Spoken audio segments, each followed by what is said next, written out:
শেষ জামানার মানুষেরা সবচেয়ে বড় ফিতনার মধ্যে থাকবে। সবচেয়ে বেশি বেশি ফিতনা থাকবে এই জামানার মধ্যে। ব্যক্তি জীবনে ফিতনা থাকবে, ধর্মে ফিতনা থাকবে, পরিবারে ফিতনা থাকবে, সমাজে থাকবে, বিশ্বে থাকবে, সমস্ত ক্ষেত্রে ফিতনা থাকবে। ফিতনা দিয়ে ভর্তি। কিন্তু মানুষ মনে করবে তারা খুব ভালো কাজ করছে, মানুষ মনে করবে তারা খুব ভালো ভালো আমল করছে, কিন্তু এগুলো ফিতনার মধ্যে ডুবে আছে। আপনি দেখবেন এখন তাওহীদের মধ্যে শিরিক ঢুকে গেছে, সুন্নতের মধ্যে বেদাত ঢুকে গেছে। দেখবেন হালাল রিজিকের মধ্যে হারাম ঢুকে গেছে। খুব কম মানুষই এখন হালাল রিজিক খায়, খুব কম মানুষই। সবার ঘরে ঘরে এখন সুদ, সবার ঘরে ঘরে দেখবেন ঘুষের টাকা ঢুকছে, দুর্নীতির টাকা ঢুকছে, আত্মসাতের টাকা ঢুকছে। খুব কম মানুষ হালাল খায়। অনেক সময় দেখবেন আমরাও দাড়ি টুপি রেখেও অনেক সময় বোনদের সম্পত্তির অধিকার দেই না, এমন হয় না? আমরাও অনেক সময় ধর্মীয় লেবাসেও দেখা গেছে আমরা টাকা পয়সা আত্মসাৎ করছি না? এরকমও হিস্ট্রি আছে। খুব কম মানুষ আছে এই পৃথিবীতে যারা হালাল রিজিক খাচ্ছে। আমরা খাস করে দোয়া করি আল্লাহ যেন আমাদের সবাইকে হালাল রিজিক খাওয়ার তৌফিক দান করে। প্রতিটা ক্ষেত্রে ফিতনা। আপনি সংস্কৃতিতে যান, সেখানে দেখবেন সংস্কৃতির নামে আমরা মেয়েদের সাথে কি করেছি। নারী পুরুষের ফ্রি মিক্সিং করে দিয়েছি। নারী পুরুষ বেলাল্লাপনে একসাথে চলাফেরা করছে, যেখানে আল্লাহ পাক কিছু চাইতে বলেছেন পর্দার আড়াল থেকে, তাই না? সূরা আহজাব পড়েন, সূরা নূর পড়েন। কিছু চাইলে একটা বেগানা নারী যদি কিছু চায় তাকে পর্দার আড়াল থেকে চাইতে হয়। আল্লাহ যেখানে বলছেন ওয়ালা তাকরাবু জিনা, জিনার কাছেও যেও না, সেখানে আমরা জিনাকে বানাচ্ছি কাছে আসার গল্প। কথা বুঝতে পারছেন? ফ্রি মিক্সিং একদম শুরু থেকে, স্কুল লাইফ থেকে শুরু হবে। একদম এই যে ক্লাস 5-6 থেকে শুরু করে এসএসসি, এইচএসসি, অনার্স মাস্টার্স, প্রতিটা ক্ষেত্রে স্কুল, তারপর কলেজ, তারপর বিশ্ববিদ্যালয়, সবখানে ফ্রি মিক্সিং। নারী পুরুষ একসাথে ক্লাস করবে, একসাথে পড়বে, একসাথে ঘুরবে, তারা বন্ধু। আল্লাহ পাক যে সম্পর্কটাকে হারাম করেছেন এটাকে হালাল করে আমরা শিক্ষা অর্জন করছি, জ্ঞান অর্জন করছি। প্রতিটা ক্ষেত্রে ফিতনা। এরপরেও আছে পোশাকের ফিতনা। মেয়েরা ছেলেদের পোশাক পরছে, আবার কোনো কোনো ক্ষেত্রে দেখবেন ছেলেরাও মেয়েদের পোশাক পরছে। প্রতিটা ক্ষেত্রে আপনি দেখবেন। এবং মেয়েরা ছেলেদের জায়গা নিয়ে নিচ্ছে সমাজে। প্রতিটা ক্ষেত্রে আপনি গিয়ে দেখেন, হোক সেটা আপনার দোকান বা শপিং মলস বা এয়ারপোর্ট বা আপনার ফিল্ম ইন্ডাস্ট্রি বা মডেলিং বা সংস্কৃতির কোনো ক্ষেত্র বা ব্যাংকিং সেক্টর বা corporate sector, even political sector, সব জায়গায় গিয়ে দেখবেন আপনি মেয়েরা ছেলেদের জায়গা নিয়ে নিচ্ছে। Free mixing. এটা ফ্রি মিক্সিংয়ের কারণে। এর ফলে আরও কিছু বিষয় হয়েছে। এর ফলে দেখবেন আপনি জেনা বাড়বে, পরকীয়া বাড়বে, ব্যভিচার বাড়বে, টিজিং বাড়বে, এবং কোনো কোনো ক্ষেত্রে দেখবেন পরিবারের কাঠামো ভেঙে যাবে, ধর্ষণ বাড়বে। এর উপরেও আছে আপনার এই যে নগ্ন ফিল্মস। এই ফিল্মসগুলো দেখার মধ্য দিয়ে এবং গোপনে গোপনে এই পাপের সংস্কৃতিতে লিপ্ত থাকার মধ্য দিয়ে মানুষ ভিতর থেকে পশু হয়ে যাচ্ছে। প্রতিটা ক্ষেত্রে, অর্থনীতি বলেন, সংস্কৃতি বলেন, আপনার পরিবারের দিকে তাকিয়ে দেখেন, ফিতনায় ভর্তি, পরিপূর্ণ। পরিবারের কর্তারা এখন ইব্রাহিমের মতো নয়। পরিবারের সন্তান সন্ততি কোরআন সুন্নাহ বোঝে না, ওযুর ফরজ বোঝে না, নামাজ কালাম ঠিক মতো পড়ে না। পরিবারের মেয়েরা দেখবেন পর্দা করে না। পরিবারে তালিম নাই, হৃদ্যতা, ভালোবাসা নাই, ইল্লা মাশা আল্লাহ। এর বাইরে আল্লাহর কিছু বান্দা আছেন, তাদের কথা ভিন্ন। ম্যাক্সিমাম পরিবারের অবস্থা। পরিবারের উপার্জনের ঠিক নাই, কোন পথে টাকা ঢুকছে পরিবারে ঠিক নাই। ঢুকলেই হলো, হালাল হোক আর হারাম হোক, এই হচ্ছে আমাদের টার্গেট। এনিহাও যে কোনোভাবে আমাকে একটা জমি কিনতে হবে, বাড়ি করতে হবে, গাড়ি করতে হবে, স্ট্যাটাস বাড়াতে হবে, যেভাবেই হোক আমাকে এগুলো অর্জন করতে হবে। এই হচ্ছে আমাদের জীবনের উদ্দেশ্য। এখন ওয়ার্ল্ড অ্যাফেয়ার্সে গিয়ে তাকিয়ে দেখেন, এই যে ইন্নাল ইনসানা লাফি খুসর, মানুষ অবশ্যই ক্ষতির মধ্যে আছে। আল্লাহ পাক বলেছেন এই পৃথিবীতে মানুষের ক্ষতি দুই রকম হয়, ইহকালীন এবং পরকালীন। দুনিয়াতে যত করাপশন বা দুর্নীতি, এর মূল কেন্দ্র হচ্ছে মানুষ। প্রতিটা ক্ষেত্রে মানুষ ফিতনা ফাসাদ সৃষ্টি করেছে। আল্লাহ এই কথাটা বলেছেন, যহারাল ফাসাদু ফিল বাররি ওয়াল বাহরি বিমা কাসাবাত আইদিন নাস। জলে স্থলে যত বিপর্যয় ছড়িয়ে পড়েছে এটা মানুষের হাতের কামাই, মানুষের হাতের কামাই। এমনকি আমরা পরিবেশটাকেও নষ্ট করে ফেলেছি, আবহাওয়াকে নষ্ট করে ফেলেছি, জলবায়ু নষ্ট করে ফেলেছি, পানির স্তর নিচে নামিয়ে দিচ্ছি, অপচয় করেছি, কোনো সেক্টর বাকি রাখি নাই ফাসাদ সৃষ্টি করতে। সামনে একটা বড় ফাসাদ অপেক্ষা করছে, আল্লাহ ভালো জানেন। একটা বড় মালহামা হবে পৃথিবীতে, মহাযুদ্ধ। এই যুদ্ধে পৃথিবীর অনেক মানুষ মারা যাবে, এমনটা হাদিসের মধ্যে এসেছে। কে জানে, আল্লাহ ভালো জানেন এটা কবে হবে, কত সালে, কিভাবে হবে, আল্লাহ ভালো জানেন। এমন হতেও পারে এটাই সেই পারমাণবিক যুদ্ধের সূচনা, আল্লাহু আলাম। কিছু মানুষ চাচ্ছে, একটা সভ্যতা চাচ্ছে যে পৃথিবীতে একটা মহাযুদ্ধ ঘটুক, এর ফলে পৃথিবীর ম্যাক্সিমাম মানুষ যেন মারা যায়, পরাশক্তিগুলো দমন হয়ে যায়, সে নতুন করে রাইজ করবে, সেই অপেক্ষায় বসে আছে। প্রথম বিশ্বযুদ্ধের পরে একটা কান্ট্রি বিশ্বের রুলিং স্টেট হয়েছে, দ্বিতীয় বিশ্বযুদ্ধের পর আরেকটা কান্ট্রি বিশ্বের রুলিং স্টেট হয়েছে। এখন অন্য কোনো রাষ্ট্রকে যদি পৃথিবীর শাসন রাষ্ট্র হিসেবে আত্মপ্রকাশ করতে হয়, তাহলে বিশ্বে আরেকটা বড় যুদ্ধের দরকার আছে। জ্ঞানী মানুষ ইশারা বুঝবেন, তারা এই চেষ্টাই করছে। এভাবে বিশ্বের পরাশক্তিগুলোকে তারা লড়িয়ে দেওয়ার চেষ্টা করছে, এবং পিছন থেকে তারা দাবার গুটি চালছে, তারা সামনে আসবে না। এগুলো তারা বুঝবে যাদের দু চোখ আছে, খিদর আলাইহিস সালামের মতো। তারা বুঝবে না, লাহুম কুলুবুন লা ইয়াফকাহুনা বিহা ওয়া লাহুম আযানুন লা ইয়াসমাউনা বিহা ওয়া লাহুম আ'য়ুনুন লা ইউবসিরুনা বিহা উলাইকা কাল আনআম বাল হুম আদাল। এই শ্রেণীর মানুষ এগুলো বুঝবে না। তো পৃথিবীর প্রতিটা ক্ষেত্রে ফাসাদ মানুষ সৃষ্টি করেছে, আর মানুষের জন্য এই পৃথিবীর ক্ষতি অপেক্ষা করছে, পরকালীন ক্ষতি অপেক্ষা করছে। মানুষ বুঝতে পারছে না যে এর ফলে কি হতে পারে। মেডিসিন বন্ধ হয়ে যেতে পারে, পরিবেশের মধ্যে অক্সিজেনের লেভেল কমে যাবে, ফ্রেশ বাতাস পাবে না মানুষ, ফ্রেশ খাবার পাবে না, ইকোনমি পড়ে যাবে, তেলের দাম বেড়ে যাবে, প্রেশিয়াস জিনিস পাবেন না, নিত্য প্রয়োজনীয় জিনিসের দাম বেড়ে যাবে। আর যেসব রাষ্ট্রের এই ক্ষেপণাস্ত্র প্রতিরক্ষা ব্যবস্থা নাই, তাদের অবস্থা তো আরও অবস্থা খারাপ। কথা বুঝতে পারছেন না? ক্ষেপণাস্ত্র প্রতিরক্ষা ব্যবস্থা থাকে, কেউ যদি মিসাইল ছোড়ে সেটাকে আকাশেই ধ্বংস করা যায়। সেই প্রতিরক্ষা ব্যবস্থা যাদের নাই, তাদের কি অবস্থা হবে চিন্তা করতে পারে। এই মালহামায় মুসলিমরাও জড়িয়ে যাবে, কারণ বিশ্ব এখন একটা, যেটা আমরা বলি যে গ্রামের মতো, ভিলেজ, একটা ওয়ার্ল্ড ভিলেজ, বিশ্ব একটা গ্রামের মতো হয়ে গেছে এখন। একদিকে ঢিল পড়লে আরেক দিকের প্রভাব পড়বে, তাই পুরো বিশ্ব একটা পরিবারের মতো হয়ে গেছে। একদিকে সমস্যা সৃষ্টি হলে সমস্ত বিষয়ের দিকে ইফেক্ট হবে, প্রত্যেকটা রাষ্ট্র ইফেক্টেড হবে। তো কেউই আমরা ক্ষতি থেকে মুক্ত নই, না দুনিয়ার ক্ষতি না পরকালে। আর পরকালের ক্ষতি তো আপনারা আমার চেয়ে ভালো জানেন। মানুষের জন্য অপেক্ষা করছে পরকালের সওয়াল জবাব, কবরের আযাব, মিজান, পুলসিরাত, জান্নাত, জাহান্নাম। ইন্নাল ইনসানা লাফি খুসর। তারপরেও মনে হয় আমাদের চালচলন দেখলে যে ক্ষতি আমাদেরকে স্পর্শ করবে না। আমাদের ব্যাপারটা অনেকটা এমন যে আরে অন্যদিকে কি হয় হোক, আমি তো ভালো আছি। যখন সব কিছু নষ্ট হয়ে যায় তখন নিজেও ভালো থাকা যায় না। থাকা যায়? যখন সব কিছু নষ্ট হয়ে যায় তখন নিজেও আর ভালো থাকা যায় না। তো আমাদের ভাগ্যেও ক্ষতি অপেক্ষা করছে, এটা সময়ের ব্যাপার মাত্র। এখনও যদি আমরা সচেতন না হই, নিজেদের ফিউচারের চিন্তা না করি, নিজেদের আমল, আকিদা, পরিবার, রিজিক এগুলোকে না গুছিয়ে নেই, তাহলে সমস্যা আছে। আমরা কি সমস্যায় পড়তে চাই?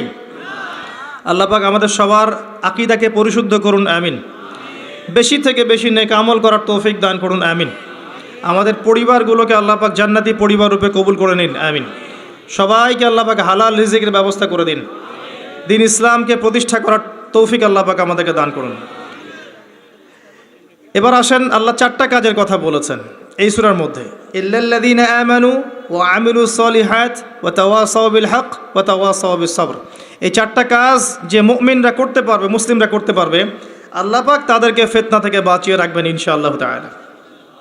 1 নম্বর কাজ ঈমান। ঈমানের পিলার কয়টা?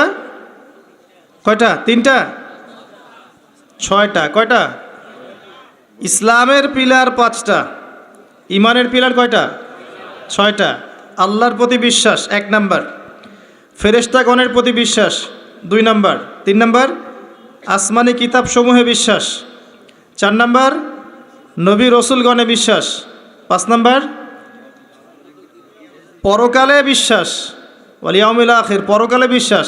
আর 6 নম্বর হচ্ছে তাকদীর বা ভাগ্যের ভালো মন্দের প্রতি বিশ্বাস। এগুলোকে 3টা কাজ করতে হয়, মনে বিশ্বাস করতে হয়, মুখে স্বীকৃতি প্রদান করতে হয় এবং কাজে বাস্তবায়ন করতে হয়। কেউ যদি খালি বলে, মুখে বলে লা ইলাহা ইল্লাল্লাহ, কাজ নাই, চলবে? তো এই 3টা হচ্ছে আমাদের ঈমানকে টিকিয়ে রাখার মূল মন্ত্র: মনে বিশ্বাস, মৌখিক স্বীকৃতি এবং কাজে বাস্তবায়ন। আল্লাহ পাক আমাদের সবাইকে এটা করার তৌফিক দান করুন। এই ঈমান আনার পরে আমলে সালেহ করতে হয়। আমলে সালেহ কি জিনিস? সহজ কথায় বলছি, কোরআন এবং সুন্নায়, কোরআন এবং হাদিসে আল্লাহ এবং তার রাসূল সাল্লাল্লাহু আলাইহি ওয়াসাল্লাম যতগুলো কাজ করতে বলেছেন সেগুলো করা হচ্ছে আমলে সালেহ। এবং কোরআন এবং সুন্নায় আল্লাহ এবং তার রাসূল যত বিষয় থেকে নিষেধ করেছেন সেগুলো থেকে দূরে থাকাও হচ্ছে আমলে সালেহ। কথা কি বোঝা যায়? যেমন আল্লাহ পাক সালাত আদায় করতে বলেছেন 5 ওয়াক্ত, আদায় করি তো আমরা, এটা আমলে সালেহ। আল্লাহ পাক যাকাত দিতে বলেছেন, নেসাব পরিমাণ সম্পত্তি হলে যাকাত দেই তো আমরা, এটা আমলে সালেহ। দেখছেন ভয়েস কমে গেছে। যাকাত সবাই দেন? সবাই যাকাত দেয় না। সবাই যদি যাকাত দিত, বাংলাদেশের যাদের যাকাত ফরজ হয়েছে এরা যদি সবাই ঠিকঠাক যাকাত দিত, অথবা যাকাত আদায় করা যেত সবার কাছ থেকে, বাংলাদেশের একটা মানুষ না খেয়ে মারা যেত না। চ্যালেঞ্জ করলাম, একটা মানুষও না, ইনশাআল্লাহ তাআলা, ইনশাআল্লাহ তাআলা। এবং ওই চায়না রাশিয়া যে বড় বড় প্রকল্পগুলো করে, ওর চেয়ে বড় প্রকল্প আমরা করতে পারতাম ইনশাআল্লাহ। আমাদের সম্পদের অভাব হতো না। আমরাই তো যাকাত দেই না, আমরাই তো ট্যাক্স দেই না, কর দেই না, আমরাই তো ফাঁকিবাজি করি, দুর্নীতি করি, আমরাই আমাদের সম্পদ লুটে পুটে খাই। তখন গিয়ে বাইরের বিশ্বের কাছে আমাদেরকে লোন নিয়ে আসতে হয়, ওয়ার্ল্ড ব্যাংকের কাছে, IMF-এর কাছে। আবার সেই লোন শোধ করতে হয় চড়া সুদে। ওই সুদ আপনার পকেট থেকে যায়, আমার পকেট থেকেই যায়। দাড়ি ডুবে রেখে ভাবছেন যে সুদ খান না? সবাই সুদ খাই। কে বলেছে সুদ খান না আপনি? ওয়ার্ল্ড অ্যাফেয়ার্স বোঝেন না তাই। প্রতিটা সেক্টরে আমরা উন্নতি করতে পারতাম, শুধুমাত্র ইকোনমিক সেক্টরে না, সমরাস্ত্র ক্ষেত্রে, মিলিটারি ক্ষেত্রে, অস্ত্রশস্ত্রের ক্ষেত্রে, প্রযুক্তির ক্ষেত্রে, প্রত্যেকটা সেক্টরে বাংলাদেশ হতো সুপার পাওয়ার ইনশাআল্লাহ তাআলা। এটা সম্ভব ছিল, আমরা করতে দেইনি, বিকজ আমরা আমাদের যাকাত দেইনি। আমরা আমাদের অর্থনীতিকে সমৃদ্ধ করার চেষ্টা করি নাই। একটা জাতির অর্থনীতি একটা বেসিক জিনিস। ইকোনমিক সেক্টর যদি ডেভেলপড না হয়, আপনি যতই তাকবীর মারেন, নারায়ে তাকবীর, আল্লাহু আকবার, কিছু করতে পারবেন না। এটা বাস্তবতা। শুধু আইওয়াস শোডাউন করে লাভ নাই তো, প্র্যাকটিক্যাল হন। আমাদের মাথা পিছু আয় কত? জীবনযাত্রার মান কেমন? অনেক কষ্ট করা হয় এই সেক্টরে। এখন একটা লেভেলে এসেছে, এটা সত্য কথা, যে এখন এই সময় একটা লেভেলে এসেছে যে জীবনযাত্রার মান কিছুটা উন্নত হয়েছে, এটা সত্য কথা, আগের চেয়ে উন্নত হয়েছে। কিন্তু অনেক সেক্টর পড়ে আছে যেখানে আমরা কিছু করতে পারছি না, যেমন প্রযুক্তি খাত, সমরাস্ত্র ক্ষেত্র, অস্ত্রশস্ত্র, মিলিটারি সায়েন্স, অনেক ক্ষেত্র আছে যেখানে আমরা ওদের মতো করতে পারিনি, কারণ আমাদের ইকোনমিক বেসটা দুর্বল।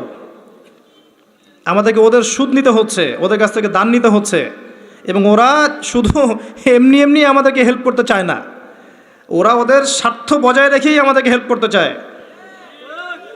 যে উপকার করতে চায়, টাকার ঝুলি নিয়ে, বাস্কেট অফ মানি নিয়ে সামনে আসে, এমনি এমনি আসে না। ওরা ওদের স্বার্থ বুঝে শুনে এটা করতে চায়, চড়া সুদ নিবে তারা, এবং এগুলো সুদ দিতে দিতে আমাদের অবস্থা খারাপ হয়ে যায়। যাকাত দেন প্রিয় ভাইরা, যাকাত দেন। যাকাত আপনার ইকোনমিক সেকশনটাকে সাম্যাবস্থায় নিয়ে আসবে, এবং যাদেরকে আল্লাহ পাক কিছু ক্ষমতা দিয়েছেন তাদের উচিত, আমি সম্মানের সাথে বলবো, তাদের উচিত যে নিসাব পরিমাণ সম্পদ যাদের হয়েছে, মুসলিমদের অ্যাটলিস্ট, এটা তো অমুসলিমদের সাথে সম্পর্কিত না, মুসলিমদের নিসাব পরিমাণ সম্পদ যাদের হয়েছে, এই যাকাতটাকে সুষ্ঠুভাবে আদায় করার একটা সিস্টেম চালু করেন। দেখবেন ইনশাআল্লাহ তাআলা ইকোনমিক সেকশন অনেক ডেভেলপড হবে ইনশাআল্লাহ আযজা ওয়া জাল্লা। আমরা আমাদের টাকা দিয়ে চলবো। আমাদের দেশে কি ফলে না বলেন তো? এমন কোন জিনিস আছে যেটা আমাদের দেশে ফলে না? কোন মৌলিক চাহিদা, খাদ্য, বস্ত্র, বাসস্থান, চিকিৎসা, শিক্ষা, কোন সেক্টরটাতে আমরা পিছিয়ে আছি বলেন তো? প্রতিটা জিনিস আল্লাহ পাক এই বাংলাদেশকে উজাড় করে দিয়েছেন। ভালো করে চিন্তা, সমুদ্র আছে আপনার, নদী আছে আপনার সবুজ শ্যামল মাঠ দিয়ে ভর্তি, আপনার ধান, গম, পাট, কত কি যে হচ্ছে বাংলাদেশে, অবাক করা বিষয়। এই দেশের মাটিতে অনেক বড় বড় আল্লাহর ওলিরা এসেছিলেন, জানেন? অনেক বড় বড় দোয়া করেছেন তারা দেশের জন্য, এই জায়গার জন্যে। জায়গাটা এমনি এমনি তো সুজলা সুফলা হয়নি। আল্লাহর বান্দারা যখন এখানে তাওহীদে থাকবে, সুন্নতে থাকবে, ইসলামে থাকবে, আল্লাহ আসমান জমিনের বরকতের দরজা খুলে দেবেন ইনশাআল্লাহ। এখন পর্যন্ত এখানে বহু বরেণ্য ওলামা কেরাম আছেন। আল্লাহকে সেজদা করা মানুষের অভাব নাই। মানুষ 5 ওয়াক্ত নামাজ পড়ে, মানুষের মধ্যে ইসলামের প্রেম আছে, মহব্বত আছে। রমাজান মাসে তারা আরও বেশি মুসল্লি হয়ে যায়। অনেক দুর্বলতা আছে, কিন্তু আমাদের দেশের মানুষ ইসলামকে ভালোবাসে, ভালোবাসে না? কোরআনকে ভালোবাসে। আল্লাহ পাক রহমতের প্রতিটা দরজা খুলে দিয়েছেন দেশের জন্য। মাটি উর্বর, আপনার সাগর আছে, গ্যাস পাওয়া যাচ্ছে, কয়দিন পর তেল পাওয়া যাবে, আর অনেক কিছুই পাওয়া যাবে। যদি আমরা আমাদের ক্ষেত্রে সৎ হতাম, আমরা আমাদের সম্পদ কাজে লাগাতে পারতাম, জাকাত দিতাম ঠিকঠাক মতো, কেউ দুর্নীতি করতাম না, কোনো দেশের কাছে লোন নেওয়ার কোনো প্রয়োজন ছিল না আমাদের। আমরা আমাদের মতো করে চলতে পারতাম, মাথা উঁচু করে। এখন এই ক্ষমতা আল্লাহ পাক যাদেরকে দিয়েছেন, তারা যদি বিষয়গুলোর দিকে চোখ দেন, এটাই সবে কল্যাণকর। এটা সবার দায়িত্ব নয়। যাদেরকে আল্লাহ পাক এই দায়িত্ব দিয়েছেন তাদের জন্য এই বিষয়গুলো। আমরা শুধু সর্বোচ্চ বিষয়গুলোকে বোঝানোর চেষ্টা করতে পারি বা মানুষকে দাওয়াত প্রদান করতে পারি, এতটুকুই। আল্লাহ পাক আমাদেরকে বোঝার তৌফিক দান করেন। প্রতিটা ক্ষেত্রে আমরা উন্নতি করতে পারবো যদি আপনি সালাতে আসেন, যাকাতে আসেন, ইসলামে আসেন, কোরআন সুন্নায় আসেন। কি বলছিলাম? ইমানের 6 পিলারে 3টা কাজ: মনে বিশ্বাস, মৌখিক স্বীকৃতি, কাজে বাস্তবায়ন, তারপরে আমল সালেহ। প্রতিটা কাজ যা আল্লাহ এবং তার রাসূল করতে বলেছেন করলেই আমল সালেহ। যেমন নামাজ আমল সালেহ, যাকাত আমল সালেহ, আপনি সামর্থ্য হলে হজ করবেন আমল সালেহ, উমরা করবেন আমল সালেহ। রমজান মাস আসছে সামনে, রমজানে 30টা রোজা রাখবেন, তারাবির সালাত পড়বেন, কোরআন খতম দিবেন, সব কি আমল সালেহ। আমরা দোয়া করি আল্লাহ পাক যেন আমাদের সবাইকে রমজানে পৌঁছে দেন এবং বেশি থেকে বেশি রমজানে আমল করিয়ে গুনাহ মাফ করানোর তৌফিক আল্লাহ পাক আমাদেরকে দান করেন, আমিন। আসেন, আমি লম্বা সময় আলোচনা করতে পারবো না, আমি গুটিয়ে নিব। আমরা আমল সালেহের কথা বলছিলাম। প্রতিটা কাজ যদি আপনি নবী সাল্লাল্লাহু আলাইহি ওয়াসাল্লামের সুন্নাহ মতো করেন, আমল সালেহ হবে। চরিত্র রক্ষা করার জন্য আপনি বিয়ে শাদী করেছেন, পরিবারকে ভরণ পোষণ করাচ্ছেন, এমনকি স্ত্রীর সাথে যে মিলিত হচ্ছেন, এটাও আপনার নেকি হবে ইনশাআল্লাহ। প্রতিটা কাজ।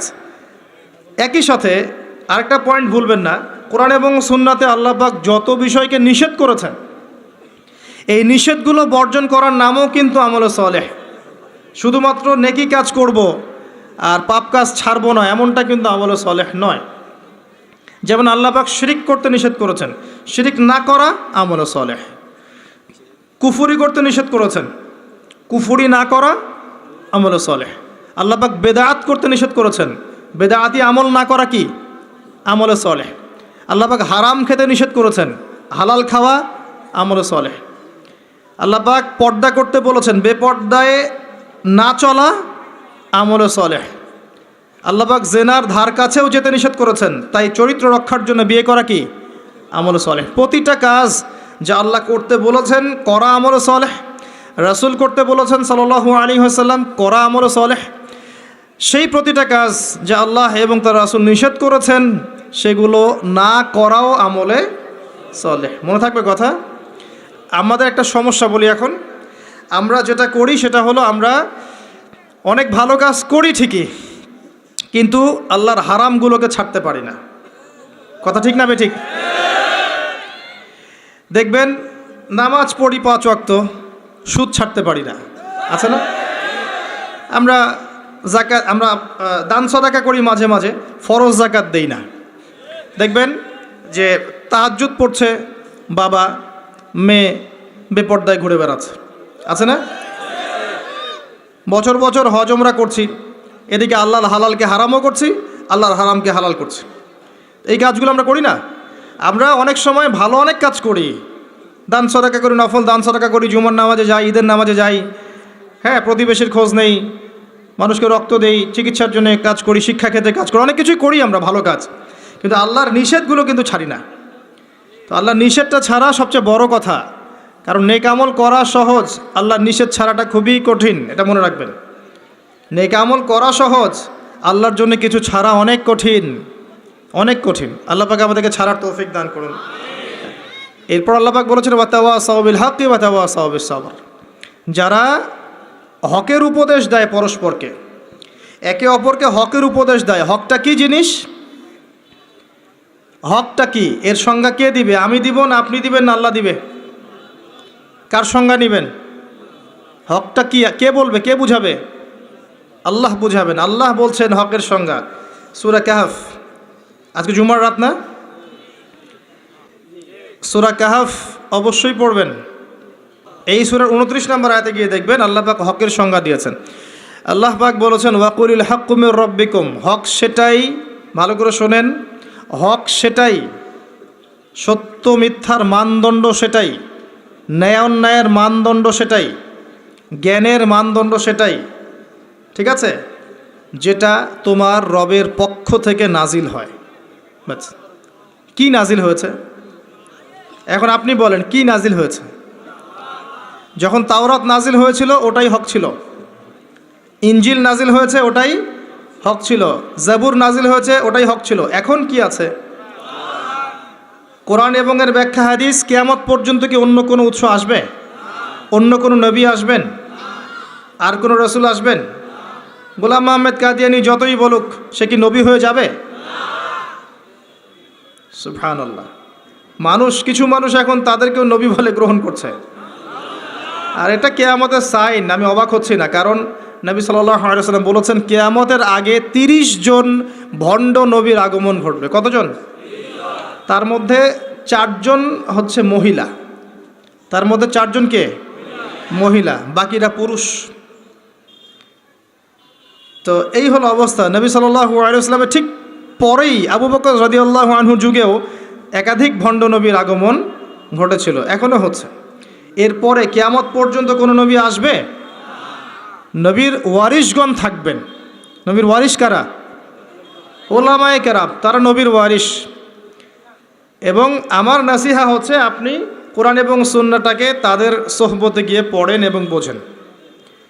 এটা সবচেয়ে বেশি ইম্পর্ট্যান্ট, কারণ কোরআন এবং সুন্নাহ তাদেরকে দেখে শিখলে আপনি ভালো শিখতে পারবেন।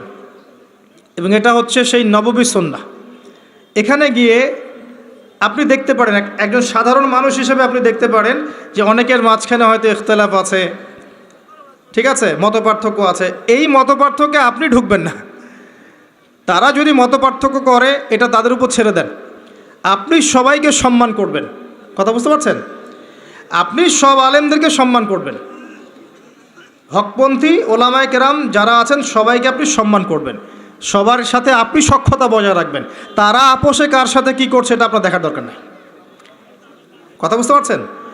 উদারভাবে যদি চিন্তা করেন তখন আপনি বুঝবেন যে আমরা সবাই এক এবং আমরা সবাই মুসলিম উম্মার অংশ, কেউ কারো শত্রু নই, আমরা সবাই একে অপরের ভাই।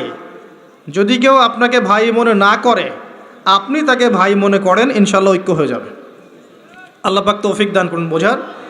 আরেকটা মূলনীতি আছে যা আমি চেষ্টা করি মেনে চলার, যে প্রত্যেকের মাঝে আপনি কিছু ভালো জিনিস পাবেন।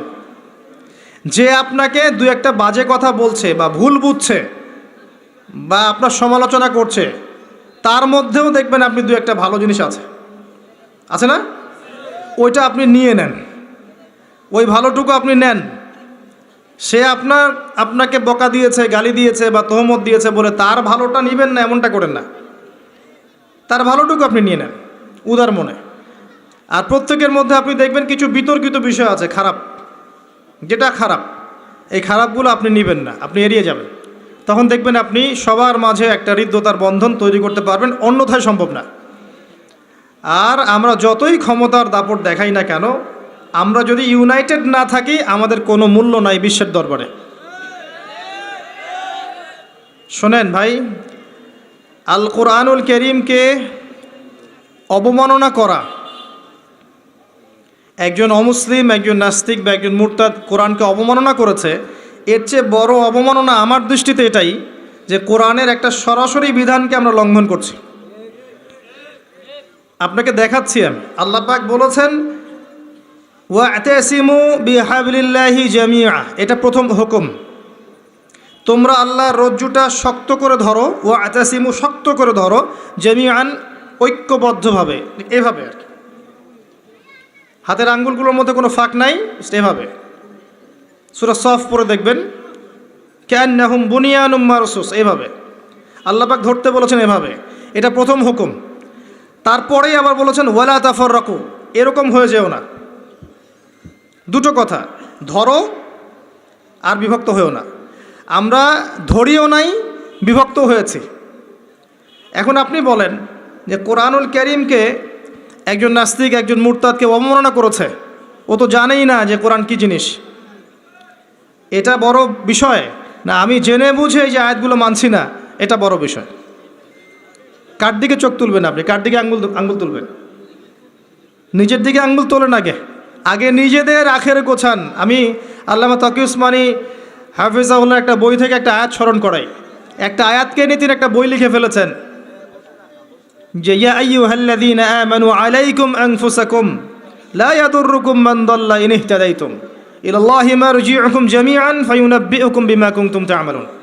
হে মুমিনগণ, তোমরা আগে নিজেরা নিজেদের নফসকে ঠিক করো, নিজের ঘর নিজে ঠিক করো, নিজের ঘর নিজে ঠিক করো, নিজের নফস নিজে ঠিক করো।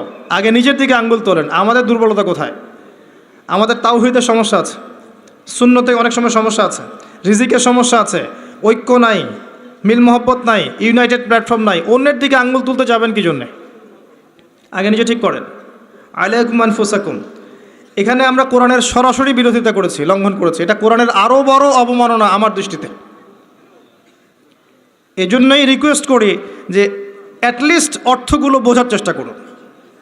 আপনি তিলাওয়াত তো করবেনই, প্রত্যেক হরফে 10 নাকি পাবেনই, এটাতে তো কেউ বাধা দিবে না। প্রত্যেক হরফে 10টা করে নাকি পাবেন।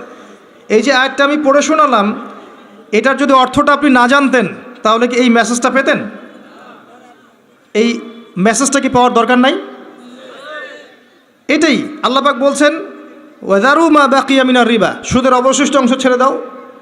ওয়া ইল্লাম তাফআলু, যদি তোমরা এটা না করো ফাআযানু বিহারবিন মিনাল্লাহি ওয়া রাসূলিহি, আল্লাহ এবং তার রাসূলের সাথে যুদ্ধের ঘোষণা শুনে রাখো। আল্লাহ এটা বলছেন, আমি খাচ্ছি। কে অবমাননা করলো বেশি, আমি না নাস্তিক? কে করলো? আর এই যে আয়াতটা আমি পড়ে শোনালাম, এটার যদি আপনাকে আমি অর্থটা না বলতাম, আপনি কি বুঝতে পারতেন? এই অর্থ জানার দরকার নাই? এটাই বুঝাচ্ছি। প্রতিটা ক্ষেত্রে ওয়ালা তাকরাবু জিনা, জিনার কাছেও যেও না। আমরা করছি। আতিউল্লাহ ওয়া আতিউর রাসূল, আল্লাহর আনুগত্য করো, রাসূলের আনুগত্য করো, করছি না। তো আমরা কোরআনের যে আয়াতগুলোকে মানছি না বা আমল করছি না, এটা কি কোরআনের অবমাননা হচ্ছে না?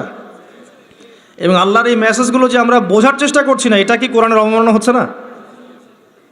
কোরআনের ভিতরে তো ঢুকতে হবে, এর হকটা আদায় করতে হবে। আল্লাহ পাক আমাদেরকে বোঝার তৌফিক এনায়েত করুন, আমিন। এবং এই কাজগুলো কাদের? যারা এগুলোর জ্ঞানে দক্ষ, তাদের কাছে গিয়ে আপনি এগুলো জানবেন। এতে তাদের সম্মান আরও বাড়বে, কমবে? কখনো না।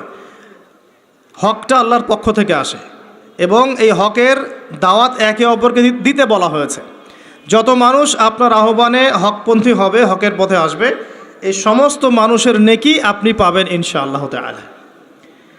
এবং যদি কেউ আপনার দ্বারা বাতিলপন্থী হয়ে যায়, পথভ্রষ্ট হয়ে যায়, তাহলে ওই মানুষদের গুনাহও কিন্তু আপনার কাঁধে চলে আসবে। তাই সতর্ক হওয়া উচিত আমাদের সবার। আল্লাহ পাক আমাদের সবাইকে সতর্ক হওয়ার তৌফিক এনায়েত করুন, আমিন।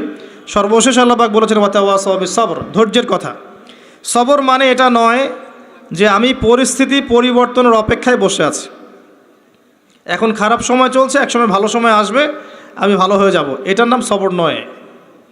সবর মানে খারাপ অবস্থার পরিবর্তনের চেষ্টা করা, এর জন্য স্ট্রাইভ করা। সবরের এক্সাম্পল আপনি নেন নূহ আলাইহিস সালাম থেকে 950 বছর দাওয়াতি কাজ করেছেন।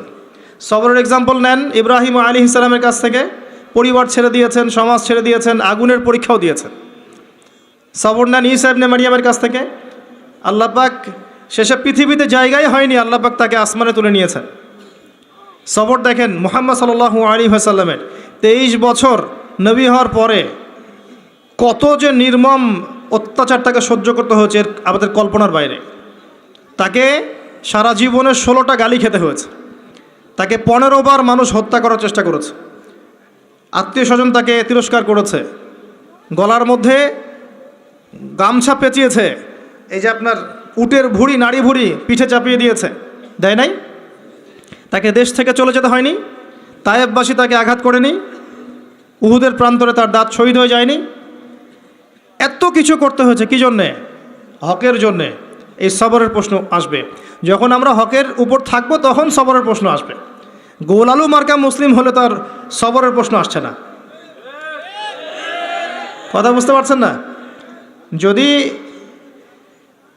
যে বিষয়গুলো নিয়ে কথা বললে বা যেগুলো করলে কোনো সমস্যা নাই, কেউ কিচ্ছু বলবে না, খাওয়ার পর মিষ্টি খাওয়া সুন্নত, তাই না? তাসবিহ তাহলিল করা সুন্নত, তারপরে খাওয়ার আগে বিসমিল্লাহ, খাওয়ার শেষে আলহামদুলিল্লাহ, বাথরুমে যাওয়ার আগে একটা দোয়া, বের হওয়ার পরে একটা দোয়া। এই যে বিষয়গুলো আছে, যেগুলো ইসলামের চরম শত্রুর মুখের উপর বললেও তার কোনো সমস্যা নাই, তখন কোনো বাধার প্রশ্ন আসবে না। যখন আপনি কমপ্লিট ইসলামটাকে সমাজের সামনে উপস্থাপন করার চেষ্টা করবেন এবং এটার জন্য আপনি স্ট্রাইভ করবেন, তখন আপনার হকের পথে বাধা আসবে, তখন সবরের প্রশ্ন আসবে। এবং এই সবরের এক্সাম্পল আমরা নবীদের জীবন থেকে নিতে পারি, রাসূলুল্লাহ সাল্লাল্লাহু আলাইহি ওয়াসাল্লাম সাহাবায়ে কেরামের জীবনী থেকেও নিতে পারি।